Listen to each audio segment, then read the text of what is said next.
કાગવડ મુકામે માં ખોડલના ધામમાં ધર્મોત્સવનો રંગેચંગે પ્રારંભ કરવામાં આવ્યો ત્યારે 5 દિવસીય પ્રાણ પ્રતિષ્ઠા મહોત્સવમાં માં ખોડલના મહોત્સવમાં લાખો લોકો ઉમટી પડ્યા હતા।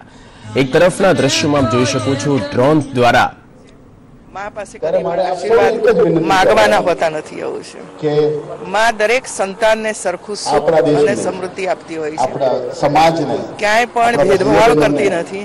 એ માનું સ્વરૂપ આગળ લાવી શકીએ, કેવી રીતે એમના માટે અહીં કિસાનો છે તો કિસાન પ્રવૃત્તિઓ પણ થવાની છે, વિચાર કરીએ, સાંસ્કૃતિક પ્રવૃત્તિઓ પણ થવાની છે, આર્થિક પ્રવૃત્તિઓ પણ થવાની છે, શૈક્ષણિક પ્રવૃત્તિઓનો પણ અહીં વિકાસ થવાનો છે।